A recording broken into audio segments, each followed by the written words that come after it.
我们不会是想错了吧？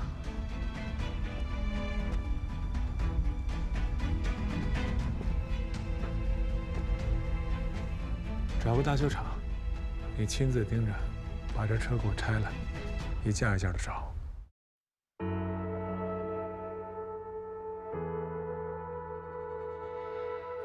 静静听梦的声音，很少有回应，偶尔才清醒。静静听夜的声音，寻一个指引，在刻骨铭记。记得年少时的誓言，目光坚定，理想慢慢累积，成熟了些许。一生坚守始终不变，诚挚的心，远处的光照亮无数次梦醒。黑夜里逆风前行，笃定的执着，日夜经历着，哭过也痛过，蓝天下奋力奔跑，无悔的选择，日夜经历着，哭过也笑过，从不退缩，一份炙热，希望的光永远闪烁。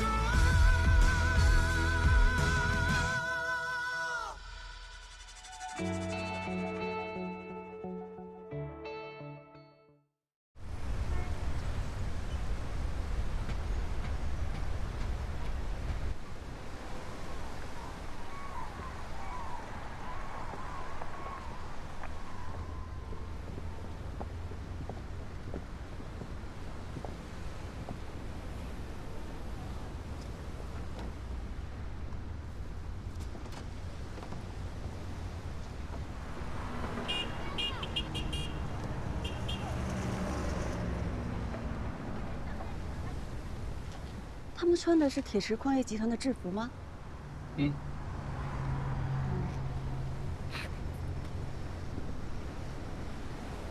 这个时间点他们不上班，在下面闲逛呢。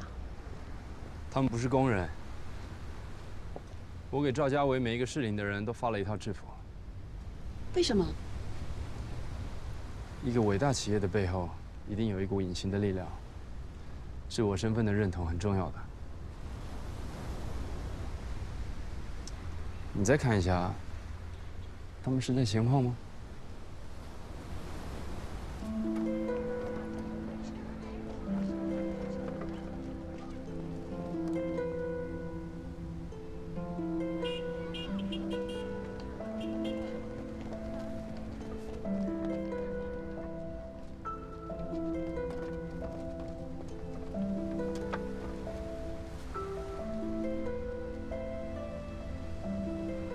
你让赵家维的每个人都投入到你的建设当中了。他们是在建设他们自己的家园。你看那块空地，未来会是学校，所有赵家维的孩子都可以免费入学。学校？那如果要保证教学质量的话，会花很多钱吧？所以我们要挣更多的钱。接下来，我们还会有体育馆，有医院。电影院，赵家维会成为一个小型的生态圈，有自己的内循环。从衣食住行到生老病死，所有的问题，我们都帮他们顾到了。而我，就是这一切的缔造者。没想到回国短短几天，你就干了这么多事儿，有这么多的想法。这想法我酝酿很久。幸运的是，我有铁石矿业集团这个平台，我才能实现这样的梦想。你这个梦想听起来是很不错，但如果要实现起来，并不容易。就因为困难，才值得我们去做。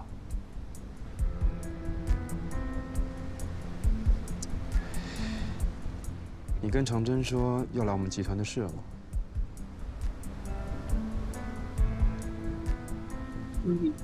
说了。为这事吵架了？要我去跟他谈谈吗？不用，那是我自己的事。感情是感情，事业是事业，我能处理好的。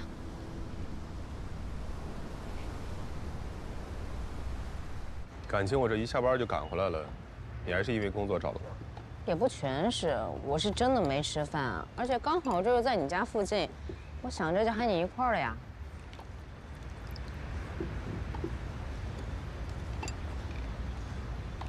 长征叫你来的？不是，我听到这个消息，第一时间就找你确定了，他好像都还不知道吧？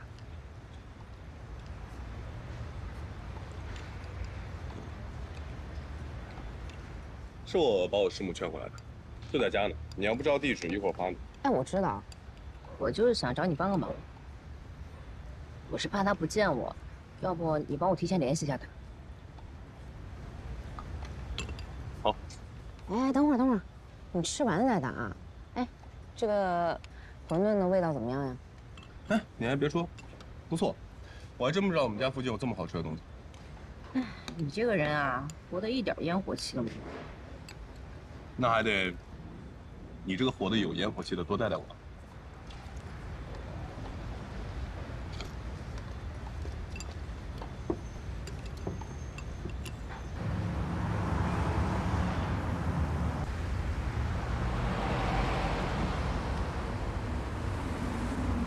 我请我上去喝一杯。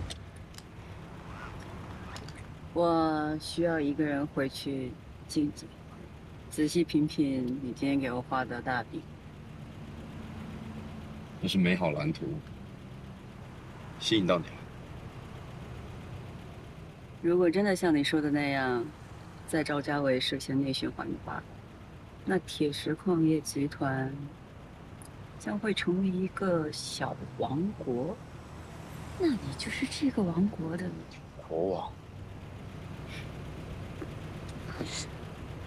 其实这次跟你回国，我爸还偷偷布置了个任务给我。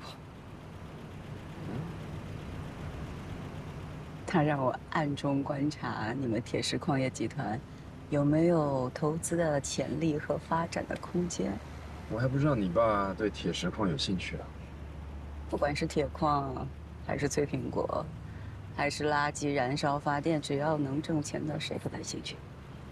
那你打算怎么汇报？商业机密。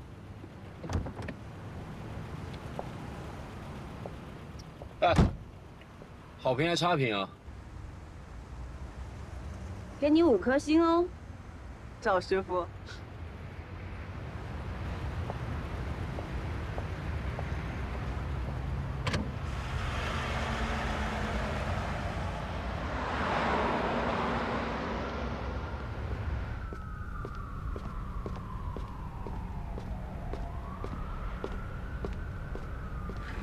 来，给你带的外卖，趁热赶紧吃。这么饿着呢。来，边吃边说。做啥呀？重大发现！什么发现？我刚才吃馄饨的时候碰到肖成了，他跟我说，他把董路劝回昌武了。赵鹏程老婆？跟你联系啊？我是怕他不肯见我，我让肖成跟他联系了。然后呢？然后约好了，明天一早他家见面。可以啊，这好事啊！我跟你说，你以后这肖晨你就多联系联系，没事多请人吃吃饭。我没事干，跟他吃什么饭呀？不是，你吃饭算我的。怎么样？要来劲来，你把那个董路资料给我找出来看看。是长发大队长。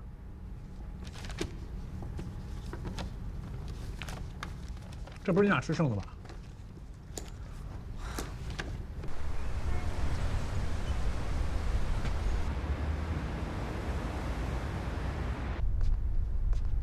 你们凑吧。好。好。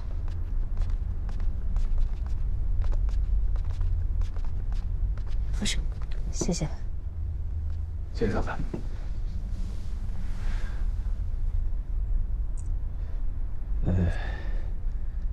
嫂嫂子，我之前对彭程有很多误会，确实是我不好，我跟您道个歉。你不用道歉。彭程生前就常说，坏人都当他是好人，好人又视他为坏人。大家都知道他是赵孝生的儿子，却不知道他最恨的人就是他爸。彭程这一辈子最敬爱的人是他的母亲，我婆婆。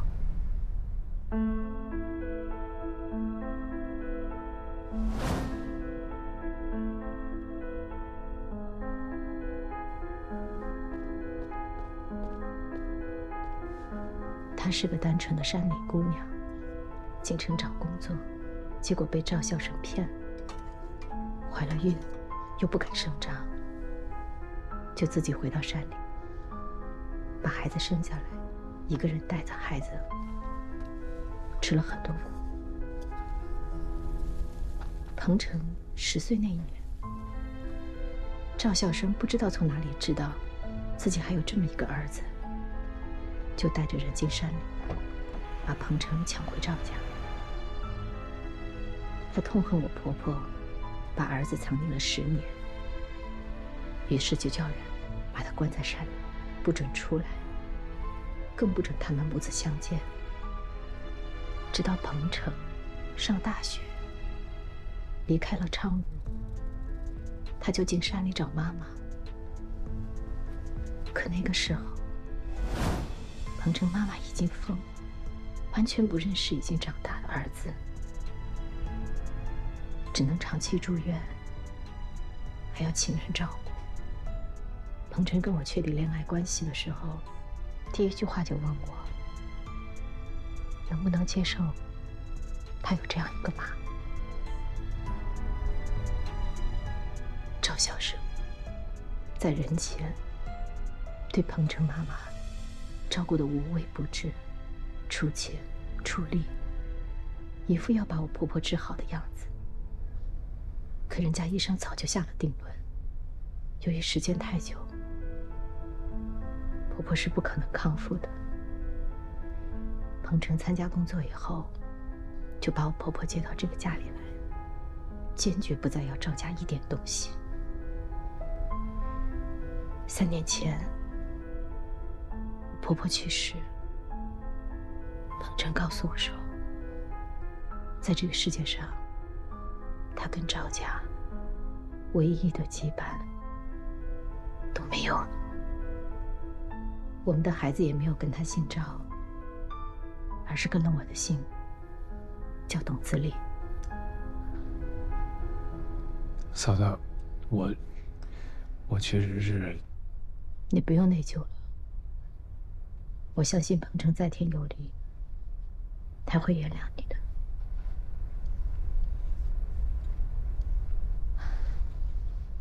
萧晨在电话里面跟我说了你们的来意，有什么话你们就问吧。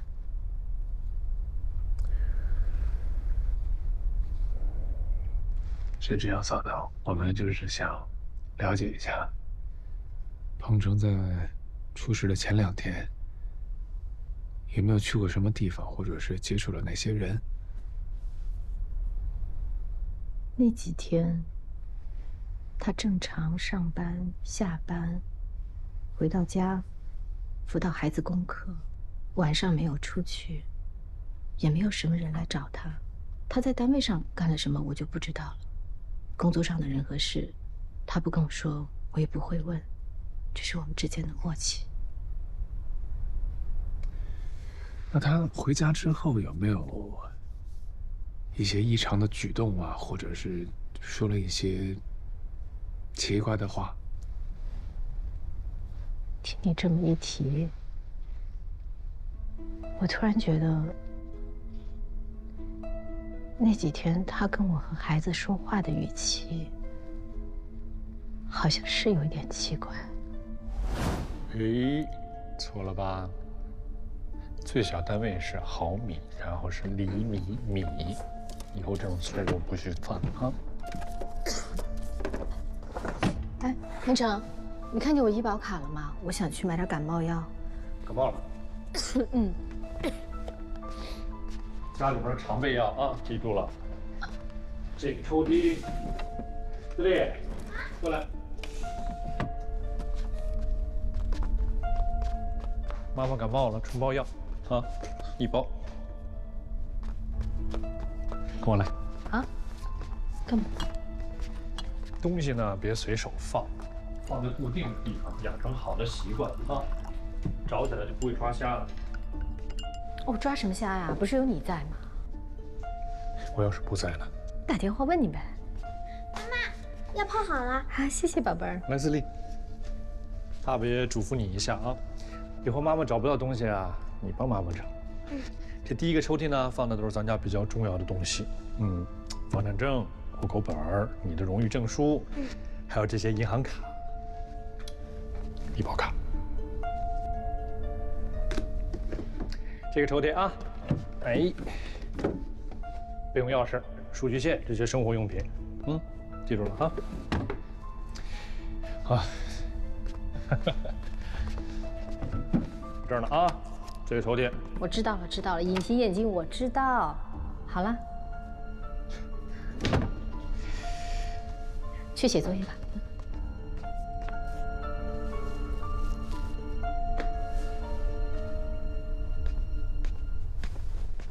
东路，啊，我不在的时候记得给妈上香。好的。那天晚上，他把家里所有重要的东西放在哪里，都跟我和孩子说了一遍。他是一个很细心的人，我当时以为他强迫症犯了，还觉得很烦。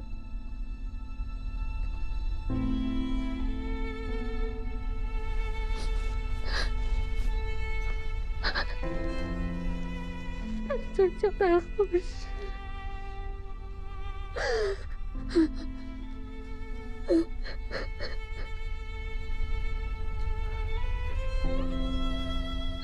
对不起，嫂子，我们还有个不情之请。你说，他睡过的地方，我们能再看一遍吗？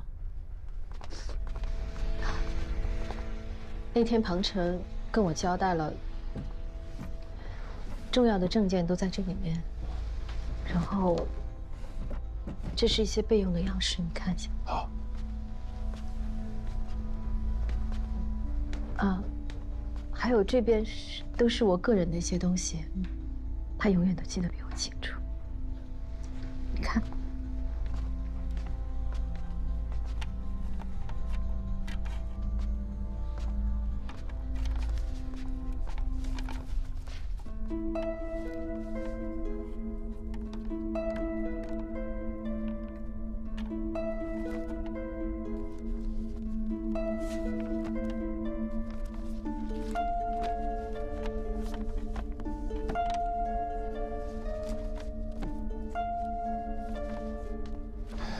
没什么。没有，你再看看。嫂子，鹏程除了这儿，还有没有说其他的地方？哦，还有这个家里常用的药什么的，这儿你看一下。好。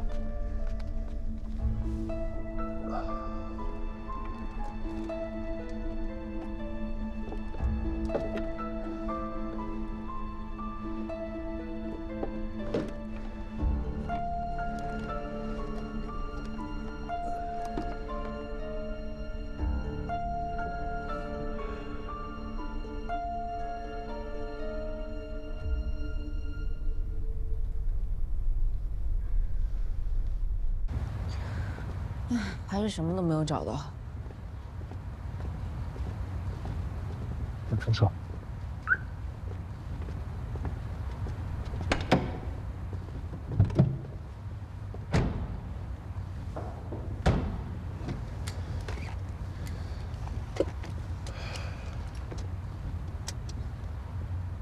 没事吧？今天也不算是一点收获都没有。我们至少确定了，赵鹏程在去见我之前，就已经做好了遭遇不测的准备。而且他还说他要给你个交代。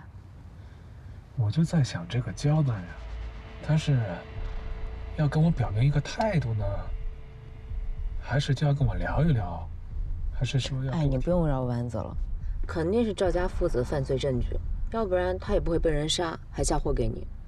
照这个逻辑来看呢，如果他想带给我犯罪证据，那这个证据一定是个方便携带的，他当天一定带在身上。但是游艇爆炸之后，他如果带到身上，不就炸毁了吗？人家是资深检察官，那证据还能不备份吗？你的意思是，他把备份藏在家里面了？可这家里该找的地方都找过了呀，还能藏哪儿呢？对呀，什么都没找到。啊，算了，先回队里。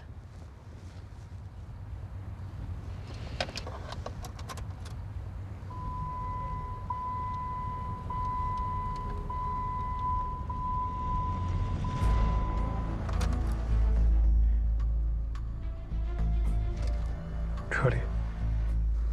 对，他那天没有开自己的车，而是轿车去的码头。你赶紧去要钥匙去。我现在去。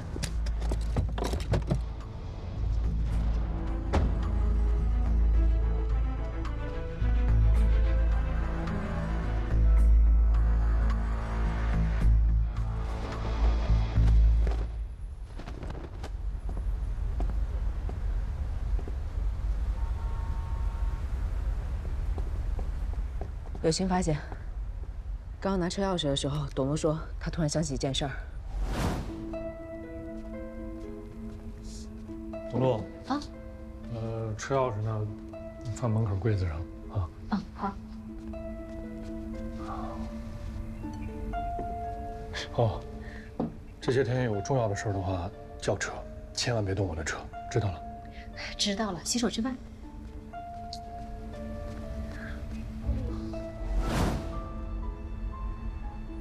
别碰他的车。对。那他碰过没有啊？他说事发之后，他也带孩子躲了起来，没有碰过他的车。肯定在车里。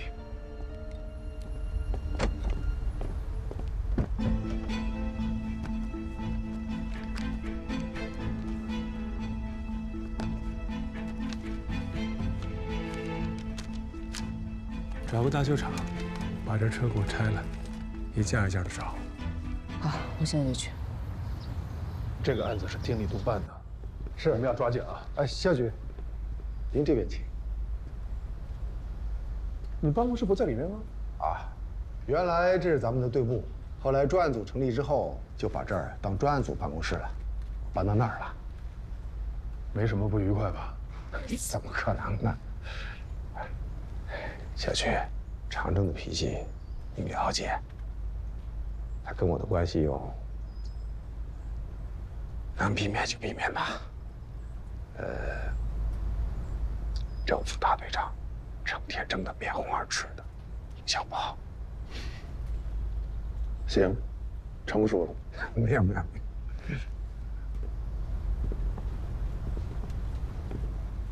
这怎么一个人也不在？肖局，您是老刑侦了，您还不了解吗？哪有刑警成天坐办公室的？再说，长征他们这个案子，的确是个疑案，又是厅里督办的，他们现在做不下来。行，上你那坐坐。谢谢。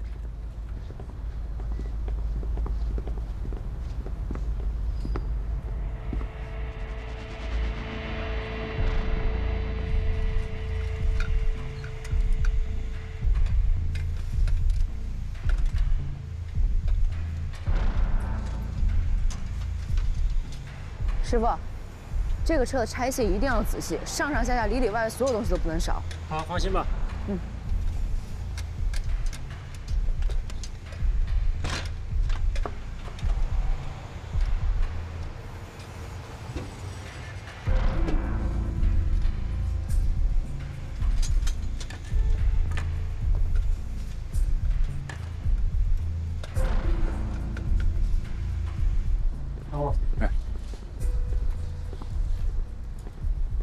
行了，你忙你的吧。啊，小菊，怎么样了？案子有什么进展没有？我可是来听好消息的。我就想跟您汇报的，我有些想法，想听听您意见。没事没事。根据董路所说的，我断定，赵鹏程在约我去油田见面之前，就已经做好了最坏的打算。赵鹏程身为一个检察官，他一定知道证据的重要性，所以就算他随身带的证据被毁坏了，肯定还有个备份。但是你还没找到这个备份。对，我一定会找到。厂长啊，我这个当师傅的惭愧啊，把所有的压力都放到你身上了。师傅，您别这么说。您当时是在我最困难的时候收下我的。家里的事处理完了，弄好了。什么时候回学校？晚上8点的车。小芷，我研究生毕业之后，想申请到昌武市公安局，我要当刑警。你是个好苗子，又是公安大学的高材生，我当然求之不得了。可是我听说，你父亲希望你留校啊。对。但是这件事上，我想坚持自己的选择。跟你爹一样啊，是个倔脾气，不后悔？不后悔。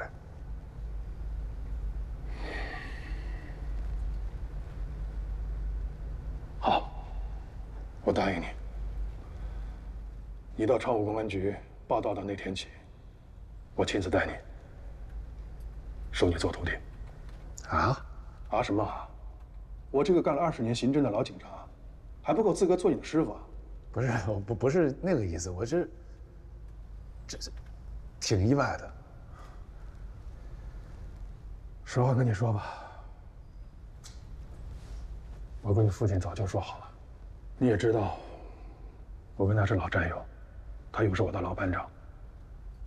有一次一起喝酒的时候，他就跟我说：“你基础好，值得好好培养。”我说：“希望培养你做什么？”他说：“当然是当警察了。”他让我做你的师傅。我问他，为什么他自己不带？他说依子而教，还说我要是不答应的话，就不认我这个老战友。你说我能不答应吗？没想到到了你这儿，你倒是七不情八不愿了。师傅好。啊，我有个要求啊。来到昌武公安局以后，工作时间该叫我什么就叫我什么。没有人的时候，才能叫我师傅，明白吗？我明白。我也不想是因为您，别人才对我刮目相看。我要自己努力，做一个好警察。所以当时我就在想，这老天对我也没那么差。失去了父亲。但是也给我送来了一个师傅。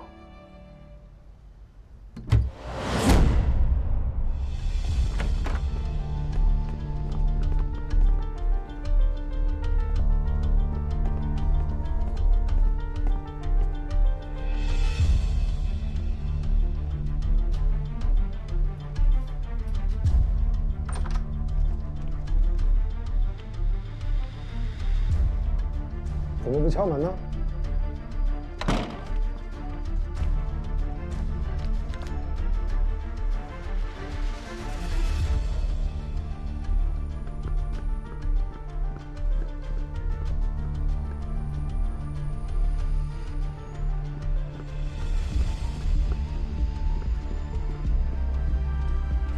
来吧，等会儿，等会儿，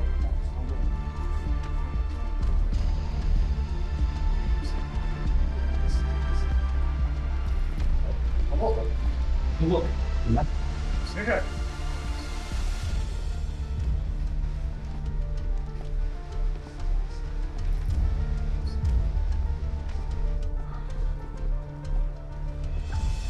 继续说吧。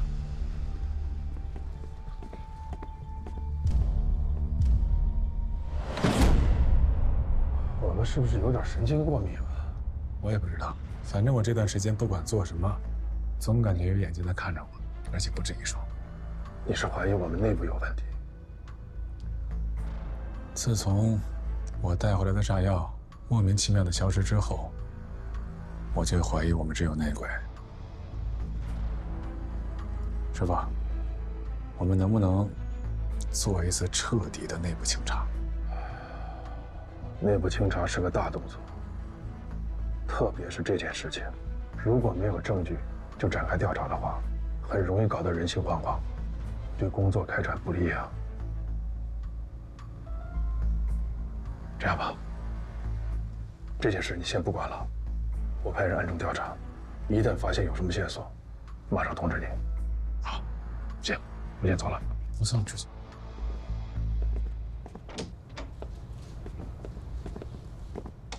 五龙那边要有什么新的情况，记得及时向我报告。好嘞，马上去吧，走了，慢走啊。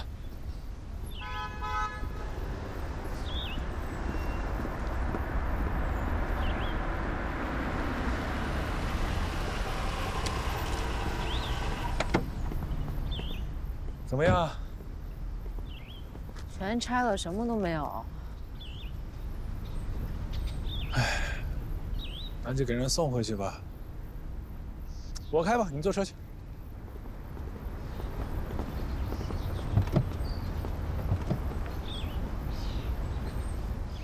而且那小区叫什么来着？幸福里小区。幸福里。哎，你这导在哪儿啊？我没有用过导航啊。没有啊。导航系统已启动，行程引导开始。这是去西山陵园的路。陵园？我爸就葬在那儿，所以这条路我很熟。去看看。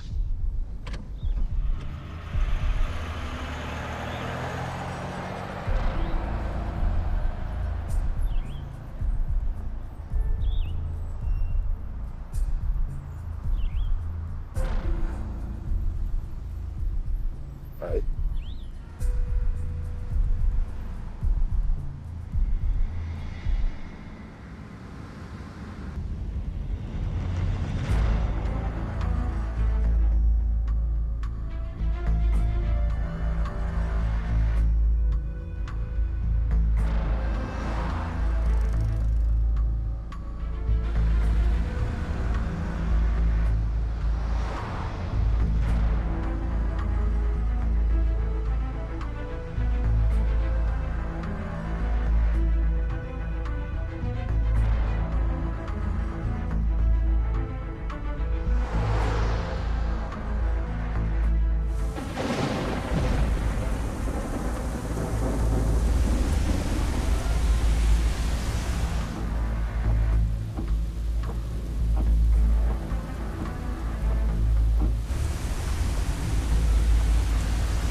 根据这个导航，目的地应该还在那里面呢。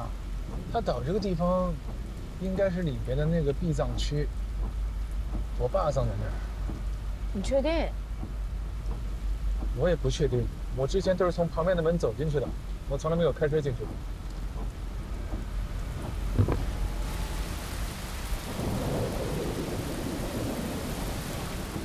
那里面没有人呀，应该是下班了吧？没事，去那个管理室看一眼。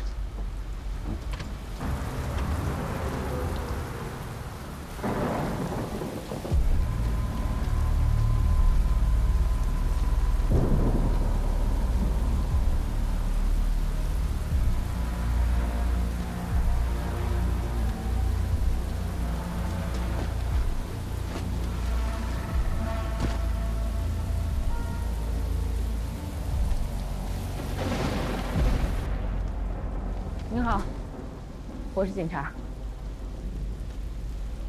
我们需要进墓地调查一下情况，需要把车开进去，麻烦你配合我们工作。好，情况来。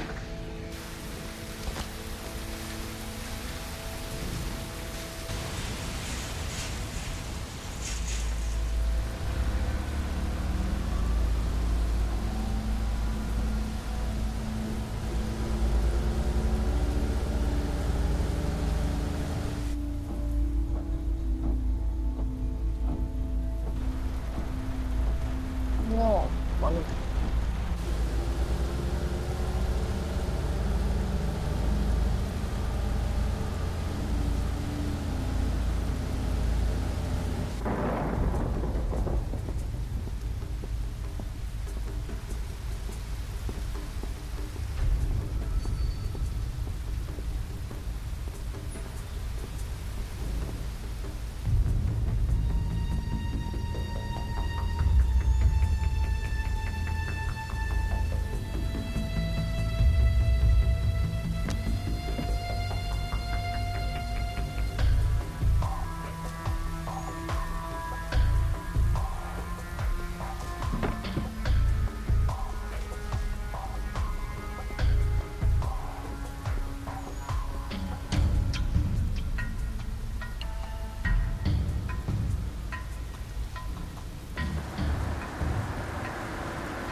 果然是地藏区。看看。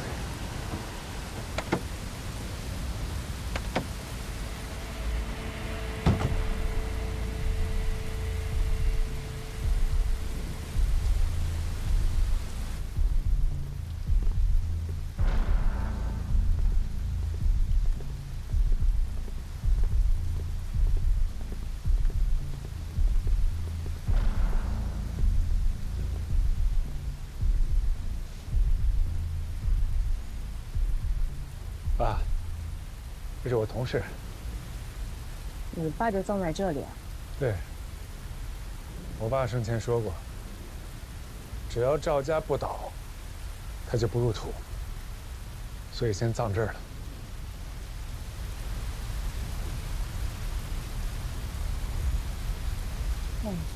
你说这赵鹏程费那么大劲把我们俩引到这儿，是为了什么呀？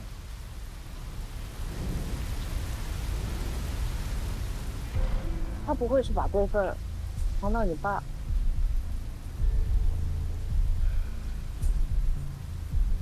肯定在这儿。爸，打扰你一下。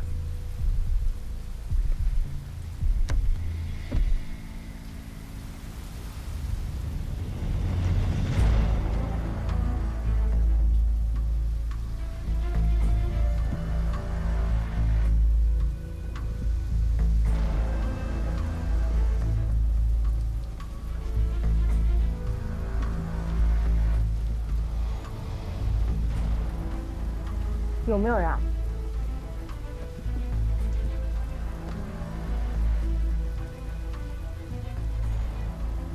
有吗？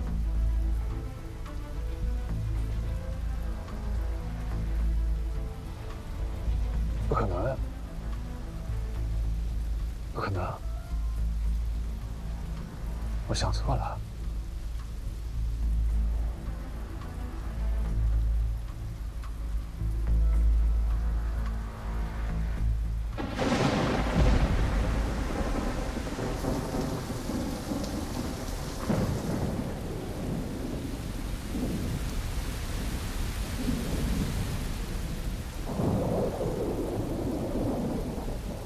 唐正，这个雨越下越大，咱们先回去吧。不可能啊！这赵不是还跟我们爸也不认，在那来这干嘛？没道理啊！干嘛呢？啊？为什么？为什么？他得有理由啊！你说什么呀？咱们走吧。为什么呀？为什么呢？唐正。为什么呢？唐真，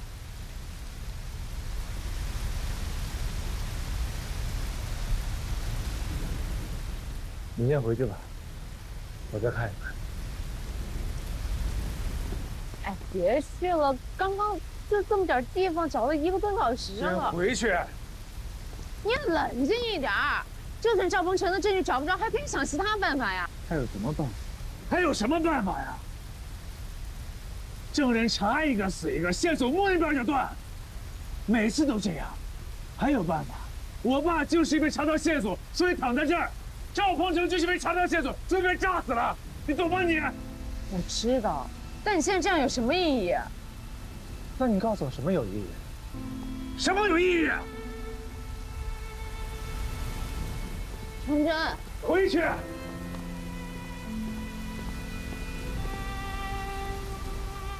你去，你让你爸看看你现在什么样子。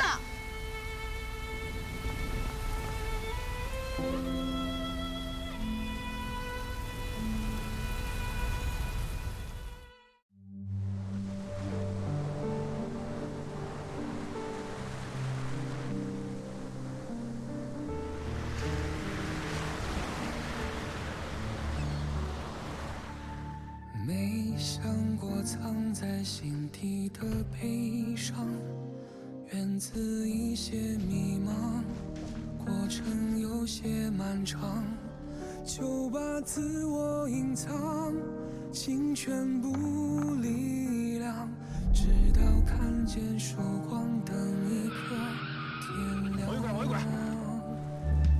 没想过独自前行的彷徨，情绪无人分享，压抑热血满腔，看着理想摇晃，把战歌哼唱，牢牢把这使命放心上。有些失望终究会被希望原谅，有些对错终究会被现实隐藏，有些谎言终究会被结局埋葬，有些坚定终究来自心坦荡，那些孤独终究会被圆满补偿，那些深爱怎么去伪装，